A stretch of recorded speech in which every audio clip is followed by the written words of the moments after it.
The topic that we are going to discuss today is correlation ratio. In the previous lectures, we have covered the topic of correlation coefficient.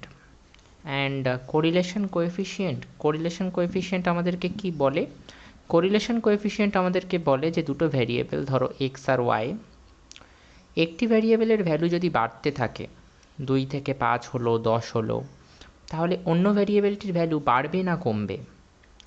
হতেই পারে যে অন্য ভ্যারিয়েবলটির ভ্যালুও বাড়ছে, তো সেক্ষেত্রে আমরা বলি that is positive correlation coefficient, যে এক্স বাড়লে ওয়াইও বাড়ছে। আবার উল্টোভাবে আমরা এটাও দেখতে পারি যে এক্স কমলে ওয়াই কমছে। এই কোরিলেশন কোএফিসিয়েন্টটাকে আমরা বলি পজিটিভ কোরিলেশন কোএফিসিয়েন্ট। এর ভ্যালু 0 থেকে 1-এর মধ্যে থাকে, 0 থেকে +1-এর মধ্যে থাকে। আবার উল্টোটাও হতে পারে যে এক্সের বেড়ে যাওয়ার সাথে সাথে ওয়াইয়ের ভ্যালুটা কমে যাচ্ছে, বা এক্সের কমে যাওয়ার সাথে সাথে ওয়াইয়ের ভ্যালুটা বেড়ে যাচ্ছে। যেমন ধরো এক্স 2 থেকে 5 হলো, 5 থেকে 10 হলো, ওয়াই হয়তো ফার্স্টে 6 ছিল, 6 থেকে হয়ে গেল 4, 4 থেকে হয়ে গেল 1। তো এই ক্ষেত্রে আমি বলবো যে এক্স বেড়ে গেলে ওয়াইয়ের ভ্যালু কিন্তু কমে যাচ্ছে, বা এক্স কমে গেলে ওয়াইয়ের ভ্যালু কিন্তু বেড়ে যাচ্ছে। কারণ তুমি দেখো এক্স যেই কমে যাচ্ছে 5 থেকে 2 হচ্ছে, ওয়াইয়ের ভ্যালু 4 থেকে 6 হচ্ছে, মানে ওয়াইয়ের ভ্যালু বেড়ে যাচ্ছে। আবার এক্স যখন 10 থেকে কমে 5 হচ্ছে, ওয়াইয়ের ভ্যালু 1 থেকে বেড়ে 4 হয়ে যাচ্ছে। তাহলে এক্স কমে গেলে ওয়াইয়ের ভ্যালু বেড়ে যাচ্ছে, বা এক্স বেড়ে গেলে ওয়াইয়ের ভ্যালু কমে যাচ্ছে। এটাকে আমরা বলি, এই ক্ষেত্রে কোরিলেশনের ভ্যালু কি হয়? নেগেটিভ হয়, 0 থেকে -1-এর মধ্যে হয়। ঠিক আছে, তো এটাকে বলা হয় ইনভার্স রিলেশন। ইনভার্স রিলেশন মানে যখন এক্স বাড়লে ওয়াই কমে, বা এক্স কমলে ওয়াই বাড়ে। অপোজিট রিলেশন থাকে, দুটো অ্যারো একই দিকে মুভমেন্ট করে না, দুটো অ্যারো অপোজিট ডিরেকশানে মুভমেন্ট করে। একটা অ্যারো আপওয়ার্ড ডিরেকশানে মুভমেন্ট করলে আরেকটা অ্যারো ডাউনওয়ার্ড ডিরেকশানে মুভমেন্ট করে, আবার একটা অ্যারো ডাউনওয়ার্ড ডিরেকশানে মুভমেন্ট করলে আরেকটা অ্যারো আপওয়ার্ড ডিরেকশানে মুভমেন্ট করে। এই ক্ষেত্রে আমরা দেখতে পাই ইনভার্স রিলেশন। আর ইনভার্স রিলেশনের ক্ষেত্রে যে কোরিলেশন কোএফিসিয়েন্টের ভ্যালু, সেটা কি হয়? সেটা 0 থেকে ছোট হয় এবং -1-এর মধ্যে হয়। ওকে, আর এই ক্ষেত্রে আমরা এটাকে কি বলি? এটাকে আমরা বলি ডিরেক্ট রিলেশন, অর্থাৎ এক্স বাড়লে ওয়াই বাড়ছে, এক্স কমলে ওয়াই কমছে। এই ডিরেক্ট রিলেশনের ক্ষেত্রে কোরিলেশন কোএফিসিয়েন্ট অর্থাৎ আর এর ভ্যালু কি হয়? 0 থেকে +1-এর মধ্যে হয়। এবার এই এক্স আর ওয়াইয়ের ভ্যারিয়েবলগুলো, এগুলো টাইপ কি? ধরো আমি ফর এক্সাম্পল এক্সটাকে নিলাম হচ্ছে টেম্পারেচার, আর ওয়াইটাকে আমি নিলাম ice cream sales, number of ice cream sales in a day. তো আমরা দেখতে পাবো যে ধরো 32, এটাকে 32 করে দিলাম, এটাকে 35 করে দিলাম, এটাকে 40 করে দিলাম। তো আমরা দেখতে পাবো যে যেদিন টেম্পারেচার 32 ডিগ্রি সেলসিয়াস থাকবে সেদিন হয়তো 6টা আইসক্রিম বিক্রি হবে, কিন্তু যেদিন 35 ডিগ্রি সেলসিয়াস টেম্পারেচার থাকবে সেদিন হয়তো 8 পিসেস অফ আইসক্রিম সোল্ড হবে। 40 ডিগ্রি সেলসিয়াস যদি টেম্পারেচার হয় 12 পিসেস অফ আইসক্রিম সেল হবে। তো যত টেম্পারেচার রাইজ করছে আইসক্রিম সেল কিন্তু রাইজ করছে। তো দুটো ভ্যারিয়েবলের মধ্যে কি অ্যাসোসিয়েশন, দুটো ভ্যারিয়েবলের মধ্যে কিভাবে মুভমেন্ট হচ্ছে, কোন ডিরেকশানে মুভমেন্ট হচ্ছে, অর্থাৎ একটি ভ্যারিয়েবল বাড়লে অন্য ভ্যারিয়েবলটি কি বাড়ছে না কমছে, কোন ডিরেকশানে মুভমেন্টটা হচ্ছে, সেই মুভমেন্টটার ডিরেকশানটা আমাদেরকে বলে দেয় কে? আমাদেরকে বলে দেয় কোরিলেশন কোএফিসিয়েন্ট, যেটা হচ্ছে স্পিয়ারম্যানস কোরিলেশন কোএফিসিয়েন্ট। আর যদি আর এর ভ্যালু পজিটিভ হয় তখন আমরা কি বলি? যে একটি ভ্যারিয়েবল, দুটো ভ্যারিয়েবল পজিটিভলি অ্যাসোসিয়েটেড। দুটো ভ্যারিয়েবল পজিটিভলি অ্যাসোসিয়েটেড মানে দুটো ভ্যারিয়েবলই একই সাথে বাড়ছে। একটি ভ্যারিয়েবল বাড়লে, একটি ভ্যারিয়েবলের ভ্যালু বাড়লে অন্য ভ্যারিয়েবলটির ভ্যালুও বাড়ছে, বা একটি ভ্যারিয়েবলের ভ্যালু কমলে অন্য ভ্যারিয়েবলটির ভ্যালুও কমছে। ওকে, তো আর এর ভ্যালু পজিটিভ মানে both of these variables are positively associated. They are associated positively, that means if one variable rises other is also rising, one variable is falling other is also falling. আর এর value negative হলে আমরা কি বলতে পারি? যে they are inversely associated. The association between both of the variables are inverse, that means if one variable rises other variable falls, and if one variable falls other variable rises. Now এই temperature হোক বা তোমার temperature হোক বা আইসক্রিমের sales, এই দুটো ভ্যারিয়েবলই কিন্তু এই দুটো ভ্যারিয়েবল কিন্তু তোমার কন্টিনিউয়াস ইন দ্য সেন্স এর ভ্যালু কিন্তু যা খুশি হতে পারে। টেম্পারেচারের ভ্যালু কিন্তু আমি বলতে পারবো না যে 32 ডিগ্রির পরে 35ই হবে বা 33ই হবে। টেম্পারেচারের ভ্যালু কিন্তু 32 এর পরে 33.5ও হতে পারে, 34.2ও হতে পারে। তো টেম্পারেচারের ভ্যালু কিন্তু যা খুশি হতে পারে। তো টেম্পারেচার কিন্তু একটা কন্টিনিউয়াস ভ্যারিয়েবল। এবং সিমিলার ওয়েতে আইসক্রিমের কতটা সেলস হচ্ছে সেটাও কিন্তু একটা কন্টিনিউয়াস ভ্যারিয়েবল। ওকে, তো এই ক্ষেত্রে আমরা যে কোরিলেশন কোএফিসিয়েন্টটা মেজার করছি, সেই কোরিলেশন কোএফিসিয়েন্টটা মেজার করার জন্য আমরা যে দুটো ভ্যারিয়েবল ইউজ করছি, সেই দুটো ভ্যারিয়েবলই কিন্তু কন্টিনিউয়াস। কিন্তু এরকম হতেই পারে যে ধরো তোমার কাছে এরকম দুটো ভ্যারিয়েবল দিয়ে দেওয়া হলো, যেই দুটো ভ্যারিয়েবলগুলোর মধ্যে একটি ভ্যারিয়েবল কন্টিনিউয়াস নয়, ক্যাটাগরিক্যাল, ওকে, আর একটি ভ্যারিয়েবল কন্টিনিউয়াস। সেক্ষেত্রে তুমি কিন্তু এই স্পিয়ারম্যানস কোরিলেশন কোএফিসিয়েন্ট অর্থাৎ আরকে ইউজ করে কোরিলেশনের ভ্যালু বলতে পারবে না। এই স্পিয়ারম্যানস কোরিলেশন কোএফিসিয়েন্ট কিন্তু সেক্ষেত্রে অ্যাপ্লিকেবল হবে না। তাহলে স্পিয়ারম্যানস কোরিলেশন কোএফিসিয়েন্ট কখন অ্যাপ্লিকেবল? যখন দুটো ভ্যারিয়েবলই কন্টিনিউয়াস। যখন এক্স আর ওয়াই দুটো ভ্যারিয়েবলই কন্টিনিউয়াস হবে, only in that case Spearman's correlation coefficient will be applicable. ওকে, এবার এখানে একটা বিষয় বলে রাখি যে কোনটা ইন্ডিপেন্ডেন্ট আর কোনটা ডিপেন্ডেন্ট। খুব স্বাভাবিকভাবেই তোমরা বুঝতে পারছো যে টেম্পারেচার অর্থাৎ যেটাকে আমি এক্স দিয়ে লিখেছি, সেই টেম্পারেচারটা কিন্তু ইন্ডিপেন্ডেন্ট ভ্যারিয়েবল। আর আইসক্রিমের কতটা সেল হচ্ছে সেটা ডিপেন্ডেন্ট ভ্যারিয়েবল। কেন? কারণ আইসক্রিমের সেল বাড়বে কি বাড়বে না সেটা ডিপেন্ড করছে টেম্পারেচারের উপর, টেম্পারেচারের বাড়া কমার উপর। টেম্পারেচারের বাড়া কমা কিন্তু আইসক্রিমের সেল হওয়ার উপর ডিপেন্ড করছে না, যে আইসক্রিম সেল বেশি হয়ে গেল বলে টেম্পারেচার বেড়ে যাবে, তাই কি না। টেম্পারেচার বেড়ে গেল বা কমে গেল বলে আইসক্রিমের সেলে চেঞ্জ আসবে। তাহলে আইসক্রিমের সেলের বাড়া কমাটা ডিপেন্ড করছে টেম্পারেচারের ওঠানামার উপর। তো টেম্পারেচারটা ইন্ডিপেন্ডেন্ট ভ্যারিয়েবল, সে মুভ করতে পারে যেরকমভাবে খুশি এবং তার মুভমেন্ট কারোর দ্বারা ইনফ্লুয়েন্সড না। টেম্পারেচারের বাড়া কমা আইসক্রিমের দ্বারা ইনফ্লুয়েন্সড না, কিন্তু আইসক্রিমের সেল বাড়বে কি কমবে সেটা ইনফ্লুয়েন্সড বাই টেম্পারেচার। তো এখানে টেম্পারেচারটা ডিপেন্ডেন্ট ভ্যারিয়েবল আর আইসক্রিমটা টেম্পারেচারটা ইন্ডিপেন্ডেন্ট ভ্যারিয়েবল আর নাম্বার অফ আইসক্রিম সেলস হচ্ছে ডিপেন্ডেন্ট ভ্যারিয়েবল। এই ক্ষেত্রে আমরা কি দেখতে পেলাম? এই ক্ষেত্রে আমরা একটা ছোট্ট জিনিস যেটা দেখতে পেলাম, আমি এবার এটাকে শর্ট ডাউন করব, সেটা হচ্ছে যে আমাদের যে ডিপেন্ডেন্ট ভ্যারিয়েবল এবং ইন্ডিপেন্ডেন্ট ভ্যারিয়েবল, এই দুটো ভ্যারিয়েবলই কিন্তু কন্টিনিউয়াস মানে এর ভ্যালু যা খুশি হতে পারে। 32 এর পরে 33 হবে তার কোনো মানে নেই, 32.7ও হতে পারে। আইসক্রিম সেলসের ভ্যালুও যা খুশি হতে পারে, 6, 8, 10, 12 যা খুশি হতে পারে। ওকে, এবং আমরা ওটাকে সংখ্যা দিয়ে মাপতে পারি। কন্টিনিউয়াস মানে মোট কথা আমি এটাও বলতে পারি যে আমরা ওটাকে যদি সংখ্যা দিয়ে মাপতে পারি, কোনো কিছুকে যদি সংখ্যা দিয়ে মাপা যেতে পারে তাহলেই সেটা কন্টিনিউয়াস। তো এক্ষেত্রে আমরা এটাকে সংখ্যা দিয়ে মাপতে পারি, তো এটা কন্টিনিউয়াস। 10টা আইসক্রিম সেল হয়েছে না 50টা সেল হয়েছে সেটাকে আমরা সংখ্যা দিয়ে মেজার করতে পারবো, তো এটা কন্টিনিউয়াস। তো এক্ষেত্রে আমাদের ডিপেন্ডেন্ট ভ্যারিয়েবল অর্থাৎ আইসক্রিমের সেলস আর ইন্ডিপেন্ডেন্ট ভ্যারিয়েবল অর্থাৎ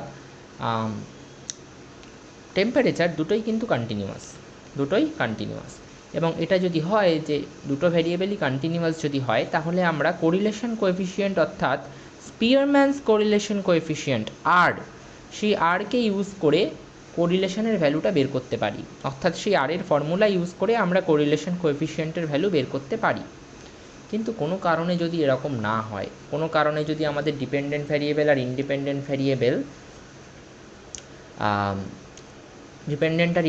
ভ্যারিয়েবলের মধ্যে কোনো একটা ক্যাটাগরিক্যাল হয়ে যায়, অর্থাৎ ধরো আমি বলতে চাইছি যে আমাদের যেটা ডিপেন্ডেন্ট ভ্যারিয়েবল সেটা কন্টিনিউয়াস, সেটা হয়তো আমি ধরে নিলাম যে ওয়েট।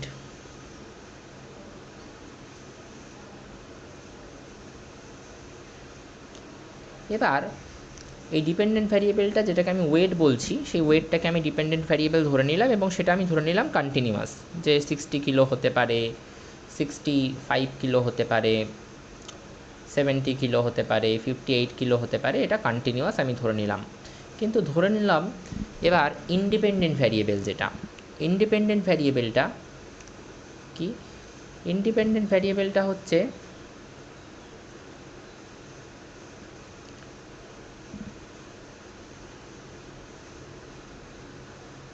Food habit. ইন্ডিপেন্ডেন্ট ভ্যারিয়েবলটা কি? Food habit.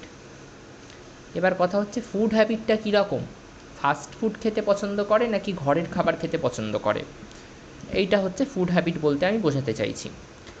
এবার কথা হচ্ছে এটাকে তো আমি সংখ্যা দিয়ে মাপতে পারবো না, নাম্বার দিয়ে রিপ্রেজেন্ট করতে পারবো না। তাহলে সংখ্যা দিয়ে যদি মাপা না যায়, নাম্বার দিয়ে যদি রিপ্রেজেন্ট করা না যায়, তাহলে এটাকে আমি কি ভ্যারিয়েবল বলবো? এই ফুড হ্যাবিট, এটাকে আমি তো আর কন্টিনিউয়াস ভ্যারিয়েবল বলতে পারবো না, কারণ যেটাকে সংখ্যা দিয়ে বা নাম্বার দিয়ে মাপা যায় না সেটা কোনো দিনই কন্টিনিউয়াস ভ্যারিয়েবল হতে পারে না।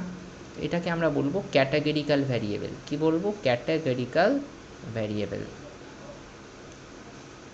এবং এই ক্যাটাগরিক্যাল ভ্যারিয়েবলের ভ্যালুগুলো কী কী আছে? ভ্যালুগুলো আমি নিচ্ছি 0 আর 1।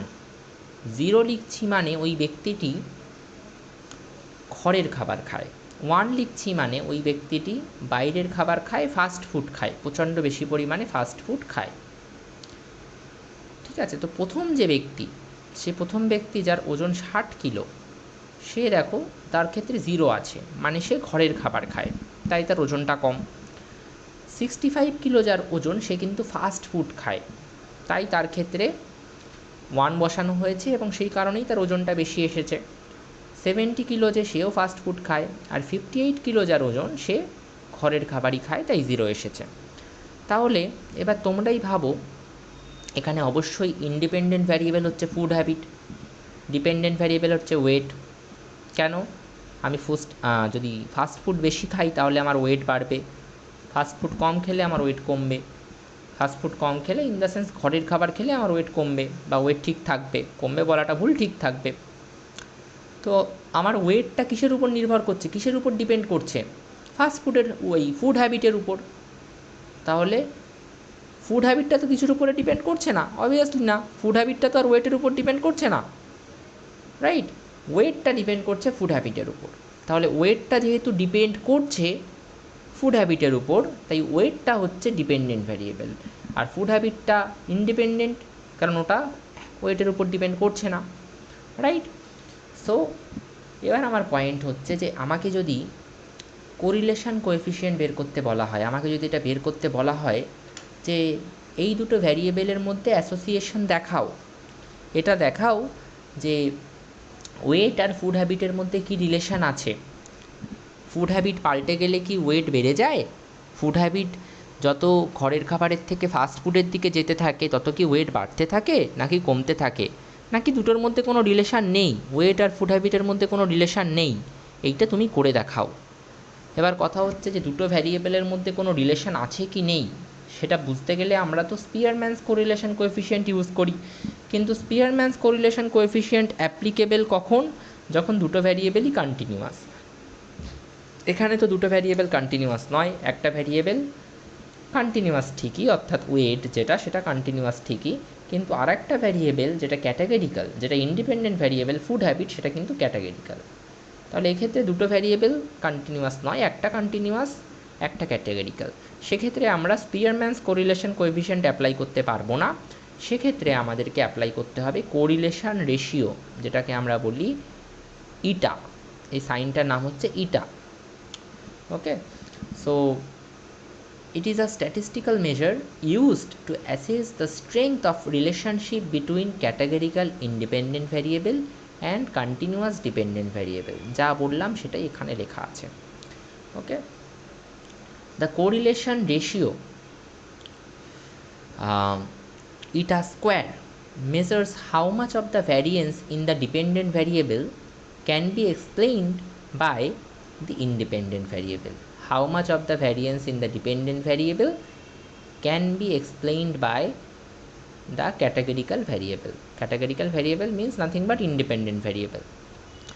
মানে কি?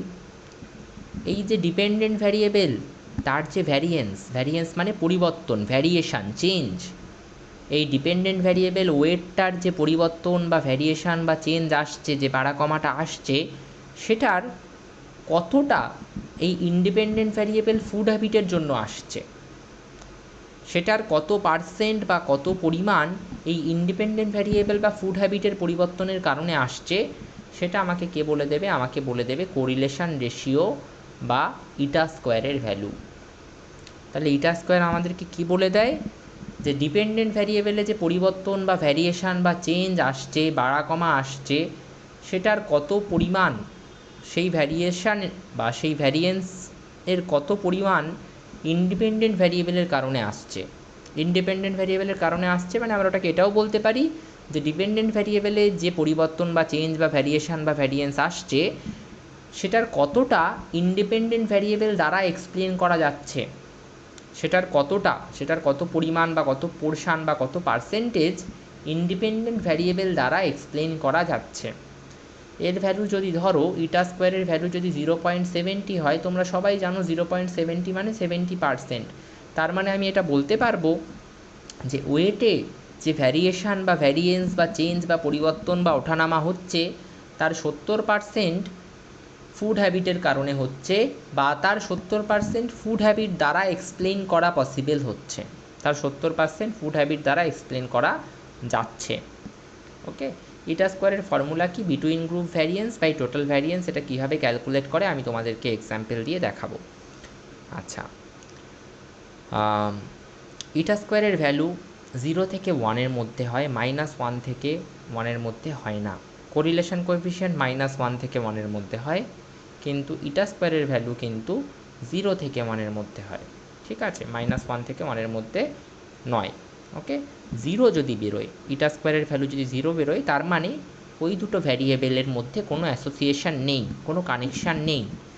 আর 1 হলে পারফেক্ট অ্যাসোসিয়েশন, মানে ওই দুটো ভ্যারিয়েবলের মধ্যে পারফেক্ট অ্যাসোসিয়েশন আছে।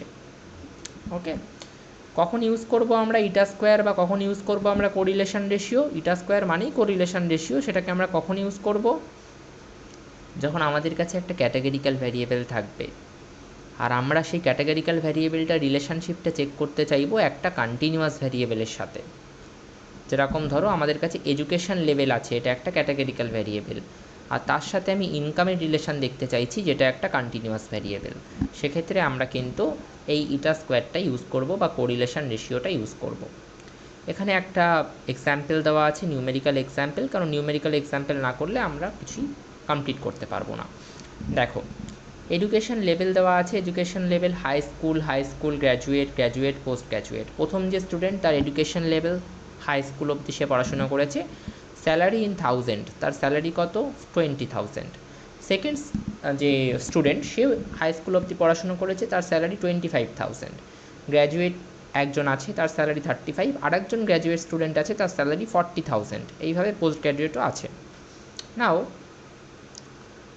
আমাদেরকে প্রথমে যেটা করতে হবে, আমাদেরকে প্রত্যেকটা গ্রুপের মিন ক্যালকুলেট করতে হবে। তো step 1 is what? To calculate the mean of each group. প্রত্যেকটা গ্রুপের আমরা কি ক্যালকুলেট করব? প্রত্যেকটা গ্রুপের আমরা মিন ক্যালকুলেট করব। ওকে, সো ওকে 1 মিনিট। তুমি দেখো হাই স্কুলে একজনের স্যালারি 20 আর একজনের স্যালারি 25। তো মিন কত হবে? মিন হবে 20 প্লাস 25, এবং যেহেতু দুজন, তাদের অ্যাভারেজ বা মিন কীভাবে বের করে? দুজনের নাম্বারটা যোগ করে দাও, অবজারভেশনটা যোগ করে দিয়ে 2 দিয়ে ভাগ করে দাও। তো এইভাবে আমরা মিনটা ক্যালকুলেট করতে পারি, এবং সেইভাবেই এখানে করা রয়েছে। So 20 plus 25/2, it will be 22.5। গ্র্যাজুয়েটদের স্যালারি 35 আর 40, দুজন আছে গ্র্যাজুয়েট, একজনের 35 একজনের 40, দুজনের অ্যাভারেজ বা মিন কত? 35 প্লাস 40/2। এইভাবে পোস্ট গ্র্যাজুয়েটদেরও বের করা হলো। স্টেপ 2 কি? স্টেপ 2তে আমরা ওভারঅল মিন ক্যালকুলেট করব। মানে আমরা এবার ওভারঅল মিন ক্যালকুলেট করব, ইন দ্য সেন্স আমরা এবার এই হাই স্কুলের একেও নেব। আচ্ছা, এটা নিলে বাজে কালার চলে আসবে। আমরা এই 20টাকেও নেব, আমরা এই 25টাকেও নেব, 35টাকেও নেব, 40কেও নেব, 55কেও নেব, 60কেও নেব। আমরা ওভারঅল প্রত্যেকটা ভ্যালুকে নেব, নিয়ে তাদের মিন বের করব। অ্যান্ড মিন বের করা এতদিন পর, মানে তোমরা মিন তো বের করতে জানোই, তো এই সব কটার মিন কীভাবে বেরোবে? কতগুলো আছে অবজারভেশন? 6টা। তাহলে 235 হচ্ছে টোটাল, 35 235/6 হচ্ছে ওভারঅল মিন 39.17। এবার কম্পোনেন্টটা দেখো, আমরা বের করব এসএস বিটুইন। এসএস বিটুইন মানে হচ্ছে sum of squares between, sum of squares, sum of squares between.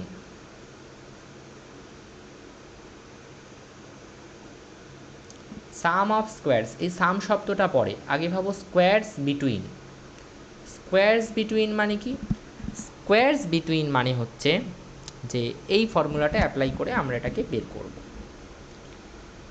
এই ফর্মুলাটা এখন একটু বুঝতে অসুবিধা হবে, জাস্ট তোমরা এটা ভাবো যে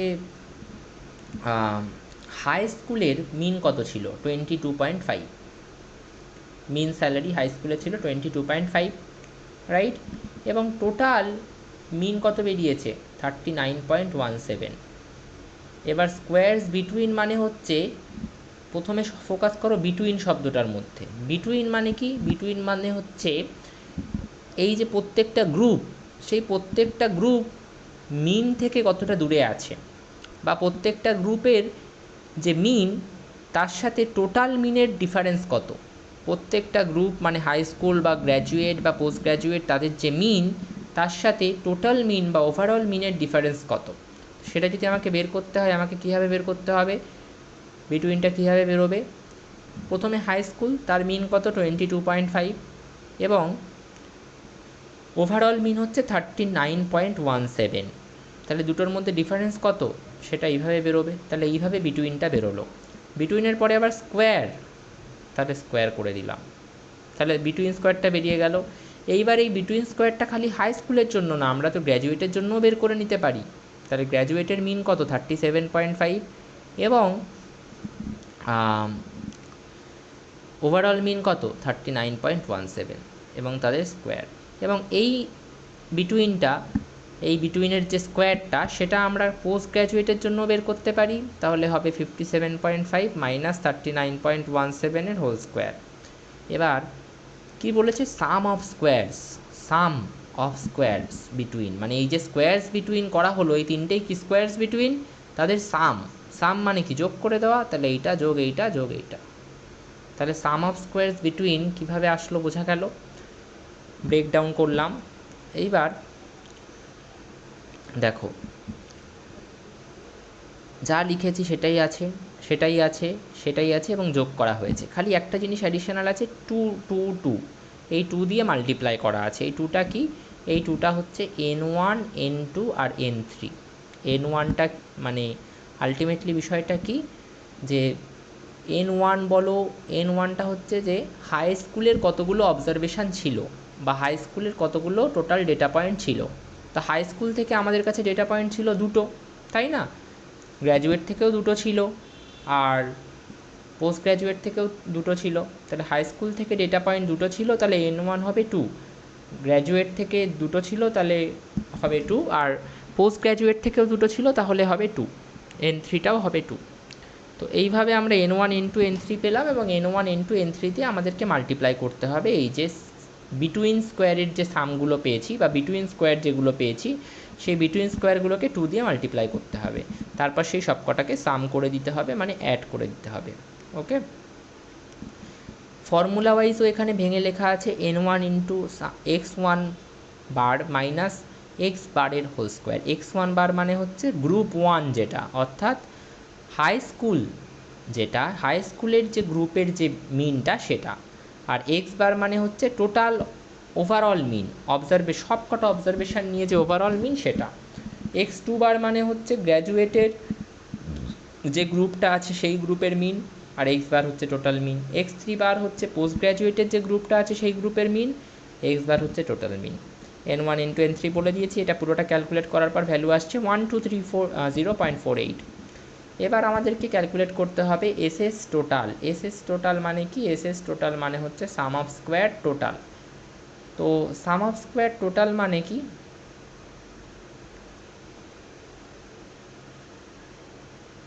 বিটুইন মানে আমি তোমাদেরকে কি বলেছিলাম, এখানে সাম অফ স্কোয়ার টোটাল আর সাম অফ স্কোয়ার বিটুইনের মধ্যে এই জায়গাতেই ডিফারেন্স আছে, টোটালটা চলে এসেছে বিটুইনের জায়গায়। তো আমি তোমাদেরকে বিটুইন মানে কি বলেছিলাম? বিটুইন মানে বলেছিলাম যে আমরা স্কোয়ার করব কিন্তু বিটুইন অর্থাৎ প্রত্যেকটা গ্রুপের যে মিন এসেছে তার সাথে ওভারঅল মিনের যে ডিফারেন্স, রাইট, অর্থাৎ ওই যে হাই স্কুলের মিন এসেছে 22.5, তার সাথে ওভারঅল মিনের যে ডিফারেন্স এইটাই হচ্ছে বিটুইন, তার স্কোয়ার আমরা করেছিলাম। এবার বিটুইনের স্কোয়ার বলিনি, টোটালের স্কোয়ার। টোটালের স্কোয়ার মানে বিষয়টা কি, এবার আমাদেরকে কিন্তু প্রত্যেকটা অবজারভেশন নিতে হবে, অর্থাৎ ফার্স্টে হাই স্কুলের একদম মানে প্রথম ডেটা পয়েন্ট, হাই স্কুল ফাই স্কুল আর দেখতে হবে না, প্রথম ডেটা পয়েন্ট 20, এই 20কে নিতে হবে মাইনাস ওভারঅল যে মিন এসেছে 39.17 সেটা নিতে হবে, নিয়ে তার স্কোয়ার করতে হবে। তারপরে আবার সেকেন্ড যে ডেটা পয়েন্ট আমাদের কাছে আছে যেটা হচ্ছে 25, তারপরে একটা মনে রেখো 35, 25 মাইনাস 39.17 এর হোল স্কোয়ার। তারপরে নেক্সট ডেটা পয়েন্ট যেটা আছে 35 মাইনাস 39.17 এর হোল স্কোয়ার। এইভাবে আমাদেরকে প্রত্যেকটা ডেটা পয়েন্ট 20, 25, 35, তারপরে 40, 55, 60 প্রত্যেকটা ডেটা পয়েন্টের সাথে মিনের যে ডিফারেন্স, টোটাল মিন বা ওভারঅল মিনের যে ডিফারেন্স সেটাকে ক্যালকুলেট করতে হবে। তারপরে সেগুলোর কি করতে হবে, স্কোয়ার করতে হবে। স্কোয়ারটা হয়ে গেলেই আমাদেরকে করে দিতে হবে সাম, মানে যোগ করতে হবে, এই সব কটাকে আবার যোগ করতে হবে। আরও তলায় আরও 3টে টার্ম বসবে। এখানে করা আছে দেখো 20 মাইনাস 39.17 এর হোল স্কোয়ার প্লাস 25 মাইনাস 39.17 এর হোল স্কোয়ার প্লাস 35 মাইনাস 39.17 এর হোল স্কোয়ার, এইভাবে পুরোটা ক্যালকুলেট করা আছে।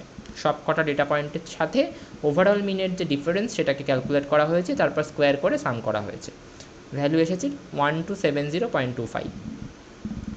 তাহলে এর ফর্মুলাটাকে এইভাবে ভেঙে লেখা যায় যে summation x I minus x বারের হোল স্কোয়ার। কারণ আমরা কী করেছি, এক্স আই অর্থাৎ প্রত্যেকটা এক্সের অবজারভেশনকে নিয়েছি, মাইনাস করেছি এক্স বার অর্থাৎ ওভারঅল মিনকে, তারপরে তার স্কোয়ার করেছি, করে সেই স্কোয়ারগুলোকে আমরা আবার যোগ করেছি, সামেশান মানে যোগ করেছি, তো সেভাবেই করেছি। তো এটাকে ইনশর্ট এভাবেও লেখা যেতে পারে।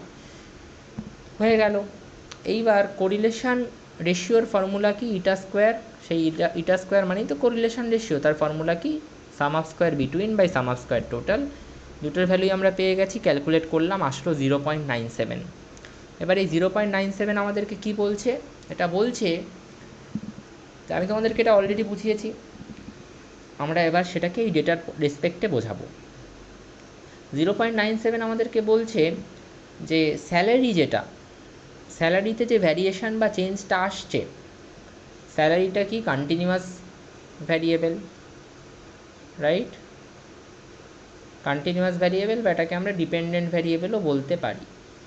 আর এডুকেশন লেভেল হচ্ছে ইন্ডিপেন্ডেন্ট ভ্যারিয়েবল, এবং এটা একটা ক্যাটাগরিক্যাল ভ্যারিয়েবল, রাইট। এবং যেহেতু একটা ক্যাটাগরিক্যাল ভ্যারিয়েবল এবং একটা কন্টিনিউয়াস ভ্যারিয়েবল, তাই আমরা ইটা স্কোয়ার বা কোরিলেশন রেশিওটা অ্যাপ্লাই করলাম।